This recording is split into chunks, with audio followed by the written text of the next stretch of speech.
Hello, my name is Caleb Denby, and today we're going to be going over a game between Magnus Carlsen and Viswanathan. Viswanathan, of course, a legendary world champion from the 2000s going into the 2010s, and he might have retained his title if not for Magnus Carlsen coming onto the scene. You could say that, Viswanathan was looking to be world champion for a long time, but no one told him life was going to be this way. On game review. So in this game, Vishy started with d4, knight f6, c4, e6, knight c3, bishop b4, and we have the Nimzo-Indian defense. Vishy chose actually one of my favorite responses to the Nimzo, of course the f3 Nimzo-Indian. Magnus did not play one of the most respected lines actually. These days, c5 has been giving black good chances against the f3 Nimzo. I really like this line for black. Magnus chose d5 instead. There are other options as well, of course. White played a3 rather. Bishop takes c3, b takes c3, and now c5. We see c takes d5 from white, pretty much the only main response. And now, what strong players normally do is play knight takes d5, and black can equalize pretty easily in this line. Instead, though, we see e takes d5, a much less common way of playing at the top level. White plays e3, and Magnus Carlsen's idea here was this move, c4. And the idea of this move is that this bishop is always going to be stuck in second gear. It can't get out to this d3 square where it's going to be happiest, attacking the king's side, controlling this queen's side as well. d3, would have been the best place for this bishop. But for this bishop, it hasn't been its day, hasn't been its week, hasn't been its month, or even its year. It's just stuck here on f1 after c4. c4, of course, though, not without its downsides. When you push this pawn this far, one, of course, you're spending time to do that, so you're losing a little bit of time that could be used to develop your pieces and castle your king.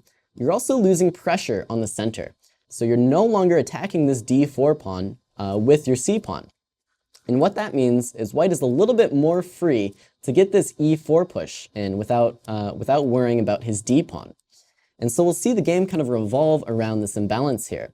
White plays knight e2, black develops with knight c6, and now white plays a very interesting move, g4. And this is actually the main way of playing against this c4 break.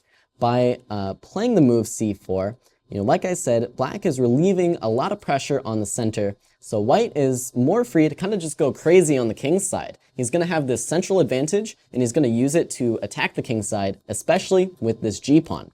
A side note about the g-pawn, one reason white moves it immediately is because this bishop is now going to come to the g2 square.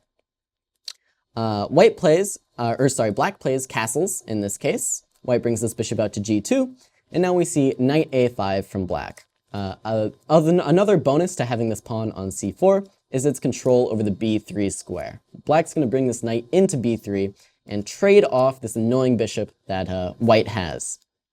White simply castles. Black plays knight b3, and now Vishy plays the move rook a2. And this is a perfectly fine move. It's a well-respected move, but honestly, I think I prefer the second most common move here, rook b1. And the reason for that is something we'll see in the game continuation, actually. So white plays rook a2, and now in the game, Magnus simply continues with b5. And I prefer the rook being on b1 against b5 because we simply have this nice pressure against the b pawn. In the game, Vishy actually plays this move knight g3, and this is another move I kind of take issue with. I much would have preferred to see rook b1. Let's say we continue with b5, which is a most common way of playing. Now, white can play e4 actually immediately, and the idea is going to be, after d takes e and f takes e, it's true that black is able to go up a pawn by taking on g4, but this g-pawn simply isn't going to be relevant to the game. White doesn't care so much about the g-pawn, he cares about this crushing central majority that he has, and that's what he's going to use to try to prove an advantage here. And now, rather than bring this knight to g3, you can actually bring it up to f4, where it's a little bit more active, creates a few more threats against the black position. Notably, keeps an eye on this d5 square, allowing white to push e5 a little bit more freely. Instead, though, Vishy plays rook a2, which is fine, it's fine, but I don't think it's the most most pressing way to play this opening with white. So we see b5, Vishy brings the knight to g3, and after a5, Vishy first plays g5, kicking this knight back to e8, and only then continues with e4. Black now takes this opportunity to take the bishop off the board before it escapes to the f4 or e3 squares. White captures with queen takes c1, and now black has a problem to solve. He wants to play b4. Of course, he can't immediately due to this pin. In this case, actually, bishop b7 is kind of the standard way of defending the rook to play b4. But in this case, the bishop's happy on c8. It guards the f5 square, and it doesn't really want to move off this diagonal. So for that reason, black actually plays rook a6 here. Kind of a weird-looking move, but it defends the rook, and the rook helps defend the king's side, and it advances his plan of playing b4.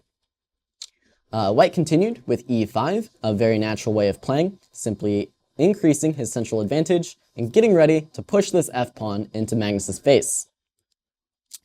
Black plays knight c7, supporting these pawns, supporting the e6 square as well, and once again, preparing this move b4. We see f4 from white, very natural, just continuing with the plan, and black finally breaks through with this move, b4. And now white actually captured this pawn on b4, opening up the a file. But after doing some analysis on this game, I think a better move for white is actually to keep the a file closed, keep things locked down a bit, because this second rook for white can actually be useful in this attack. Just for an example line here, you can imagine black plays b3. We can swing this rook over to f2. Now after g6, f6, now there's going to be threats to this king.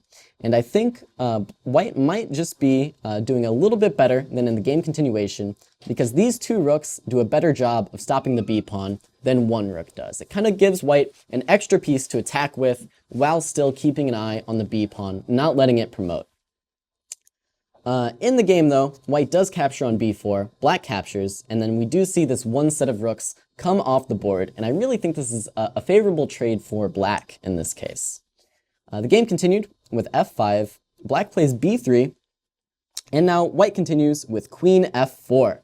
So we kind of get an interesting dynamic here, where black is pinning all of his hopes on this b-pawn, one little b-pawn, going to try to queen. In the meantime, white is of course looking for blood. He's trying to checkmate black with these major pieces. Black brings this knight back to c7, and we'll see the idea momentarily. f6 is responded to with g6, keeping things closed at all costs. And now the reason the knight dropped back to c7 is pretty clear. It's going to come to e8 to stop checkmate on the g7 square. Queen h4 from white anyways. We see knight e8. Queen h6, of course, keeping this pressure up. And now b2. And this is a very, very interesting position here.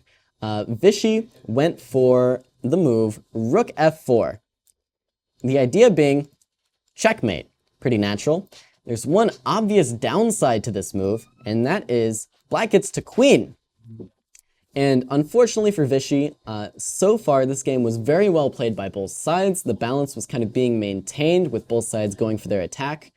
But on this move, Vishy let it slip. He had to play the move bishop f1.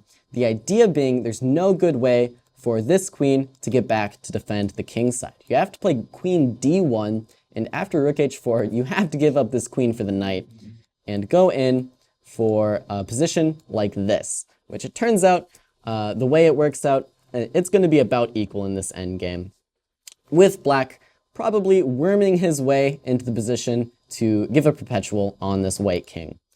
In the game though, Vishy blocked with the wrong piece. He chose the knight.